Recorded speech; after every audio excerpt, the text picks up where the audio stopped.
Hola gente, bienvenidos y gracias por escuchar el podcast de Infomed.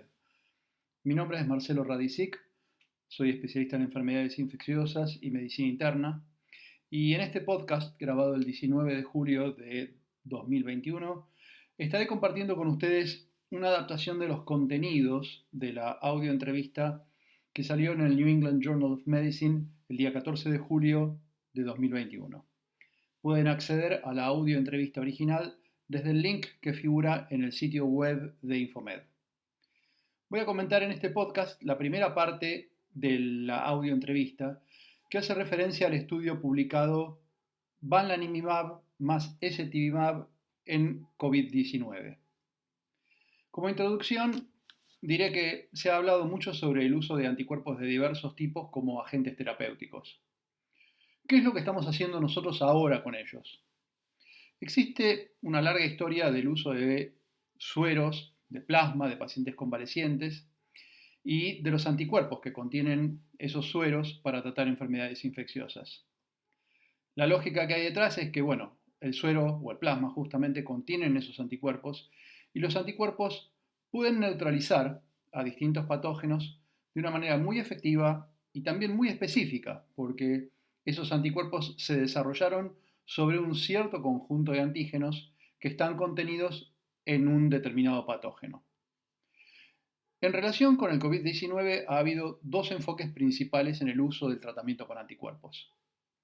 El primero ha sido usar el plasma de convalecientes, que es un enfoque tradicional y en el cual lo que uno hace es obtener plasma de pacientes que se han recuperado de la enfermedad y que por lo tanto si se recuperaron es porque fueron capaces de montar una respuesta de anticuerpos, tuvieron la posibilidad de montar una respuesta inmune efectiva frente a la infección, que es lo que los recuperó.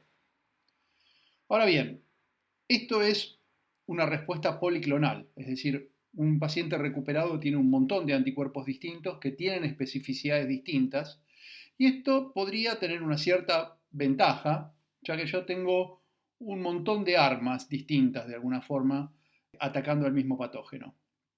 Esto es algo relativamente fácil de hacer, de hecho el tratamiento con plasma de convalecientes es algo que lleva poco más de un siglo.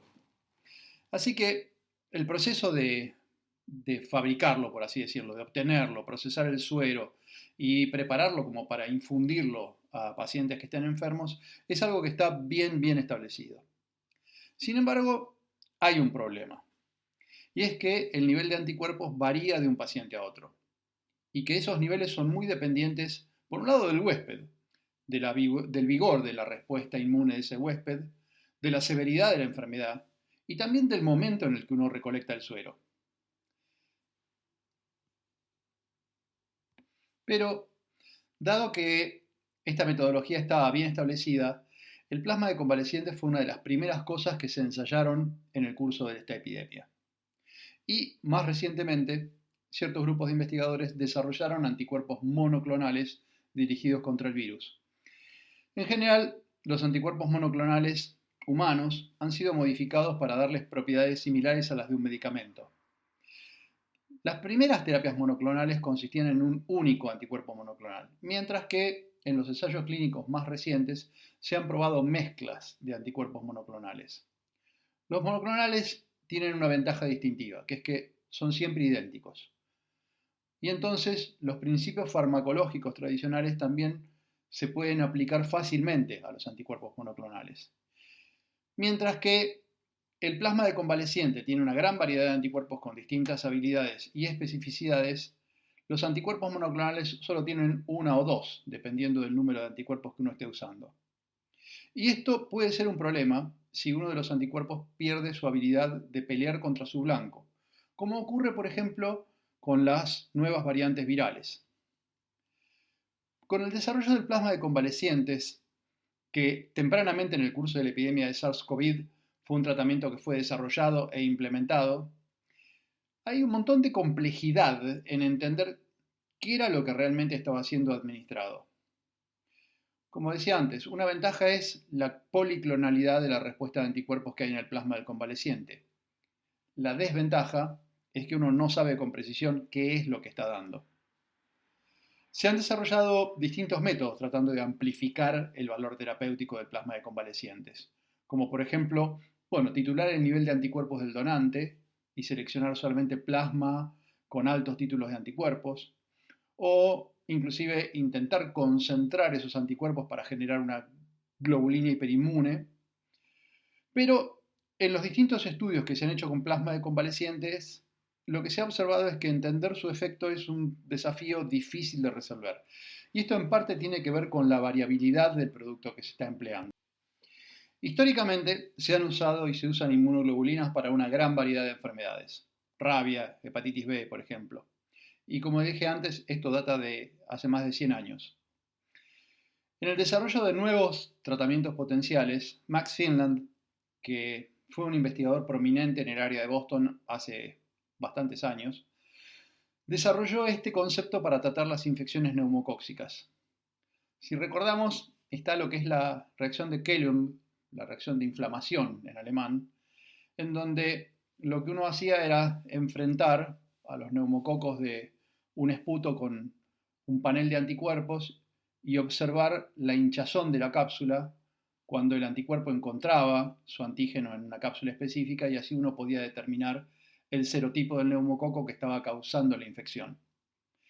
Bueno, Max Finland desarrolló antisueros antineumocóxicos y tuvo que ver con la serotipificación de los neumococos y de esta manera entender qué serotipo en particular estaba infectando a un individuo en particular y qué anticuerpos elegir para tener la mayor actividad posible contra ese organismo. O sea, el tratamiento con anticuerpos tiene una larga historia en las enfermedades infecciosas. Y la biología molecular permitió luego desarrollar los anticuerpos monoclonales. ¿Cuál es la manera más eficaz de implementar estas modalidades de tratamiento en pacientes que tienen enfermedades agudas?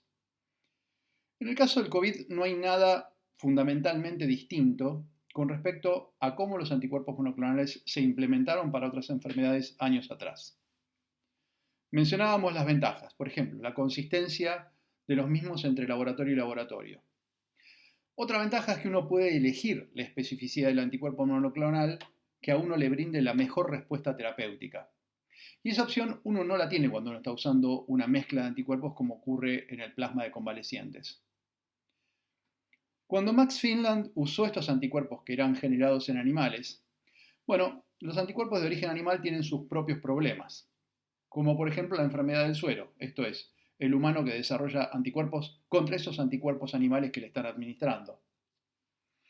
Todos los anticuerpos monoclonales más recientes que usamos hoy en día están humanizados, con lo que se evitan estos inconvenientes. Tenemos mejor especificidad y vemos menos enfermedad del suero en los pacientes que reciben estos anticuerpos, ya que resultan menos extraños para nuestro propio sistema inmune. Nuestro sistema inmune no va a reaccionar como reaccionaría frente a un anticuerpo de origen animal.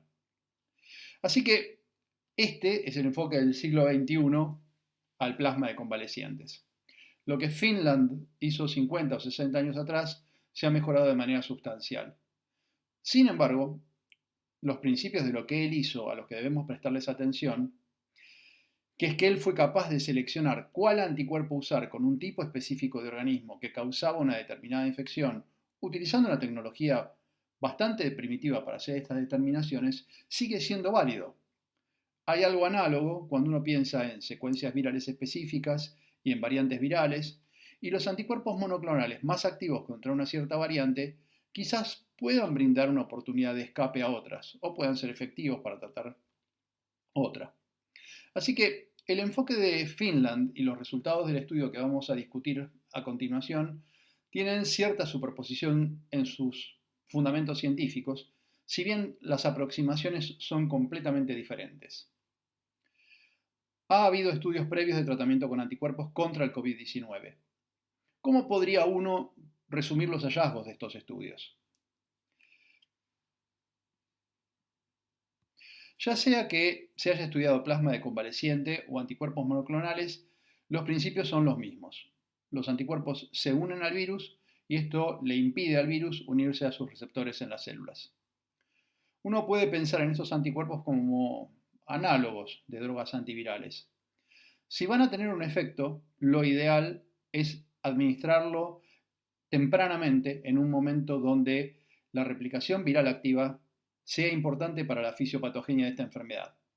O sea, esto es muy temprano en el curso de la enfermedad para la mayoría de los pacientes. Esto es algo que entendió muy bien Fernando Pollack cuando diseñó su estudio, en donde lo administraba dentro de las 72 horas del inicio de síntomas.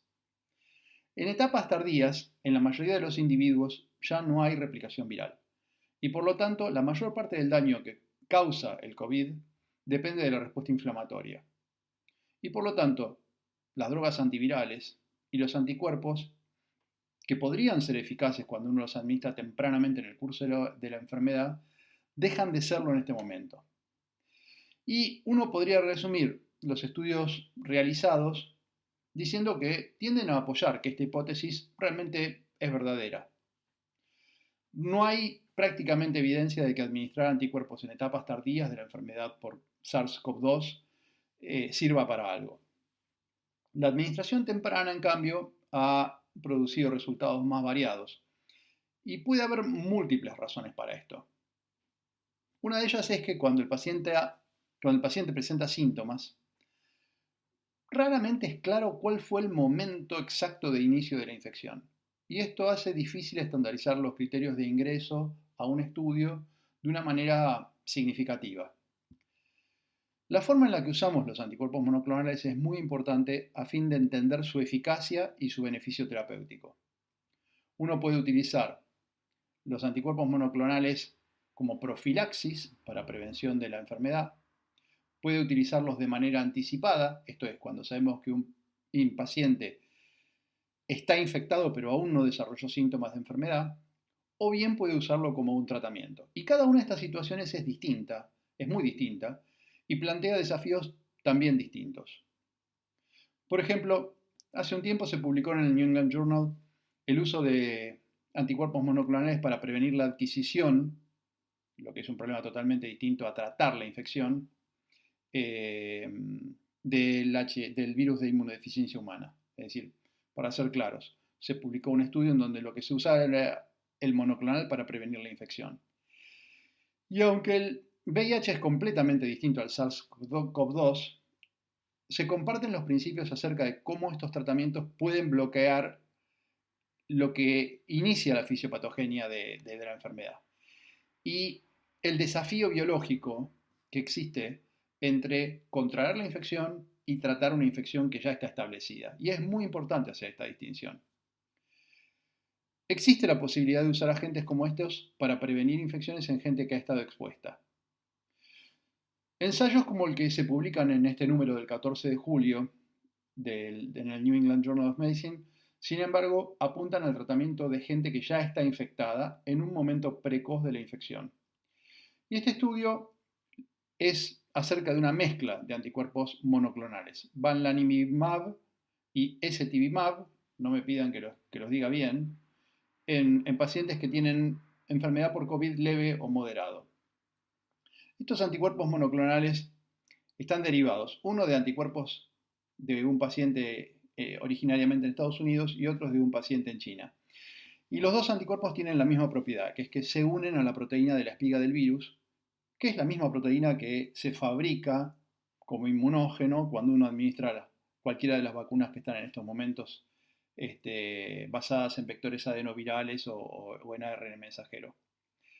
Si bien estos anticuerpos tienen especificidades diferentes, los dos son muy potentes a la hora de neutralizar al virus. Y esto ha sido tan evidente que con datos obtenidos muy tempranamente en el curso de la pandemia, lograron la autorización de uso de emergencia en los Estados Unidos por la Food and Drug Administration, la FDA. El estudio publicado en el New England es un estudio randomizado, controlado, a doble ciego, en pacientes ambulatorios que tienen hasta 3 días de haber sido diagnosticados infección por COVID confirmada por laboratorio y que tenían que tener por lo menos un factor de riesgo para desarrollar enfermedad severa.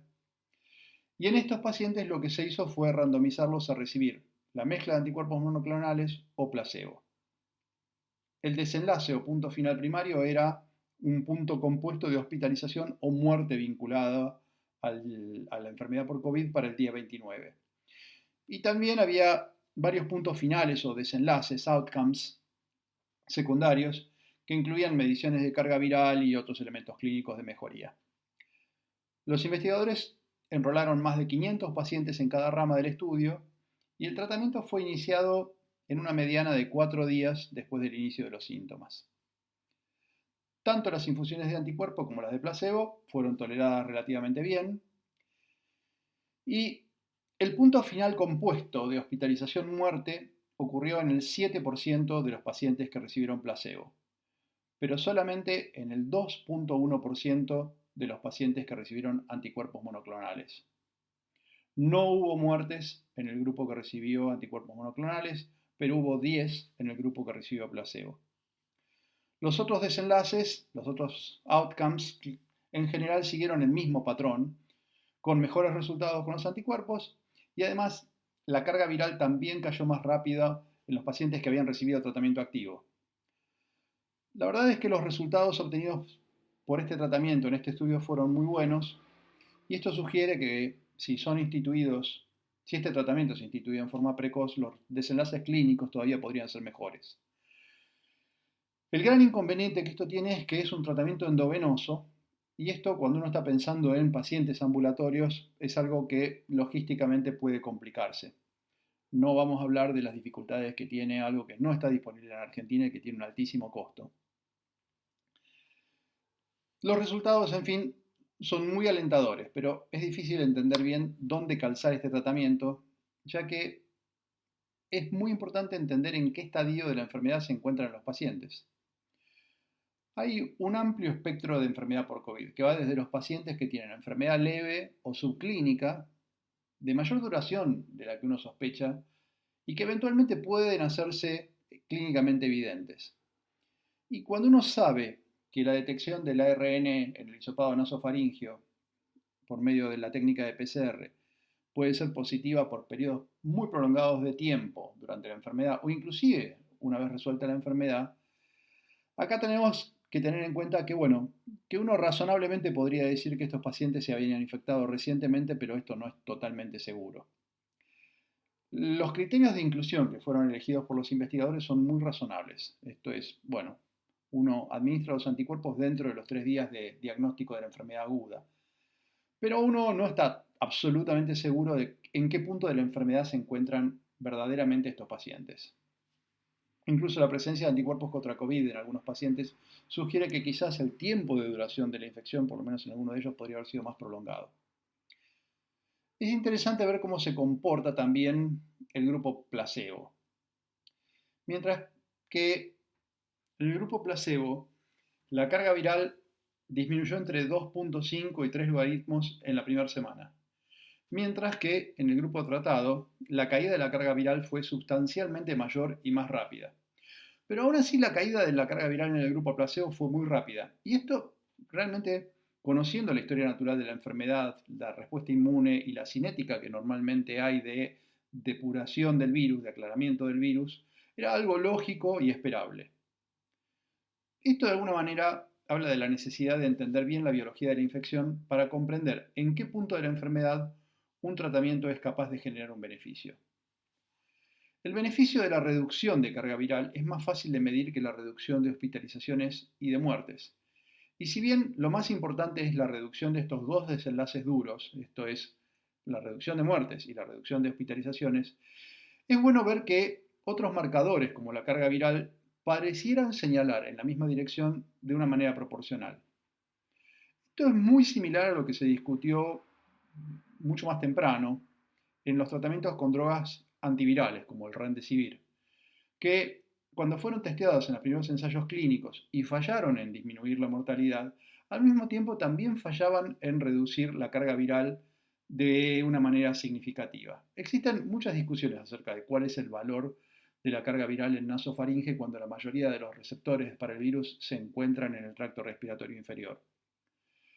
Pero teniendo un agente que tiene la capacidad de bloquear la replicación viral, o por lo menos que uno asuma esa, y que uno no vea ese bloqueo reflejado en las cargas virales, tornaría cualquier resultado clínico en otro estudio en algo más nebuloso. Por suerte, en este estudio de Bamlanivimab, creo que lo dije bien, y este Vimab, todo parece ir en la misma dirección y esto hace que los resultados sean más consistentes. Bueno, aquí finalizamos. Si tienen ganas, los comentarios en la página web son muy bienvenidos. Gracias por escuchar y muy feliz Día del Amigo.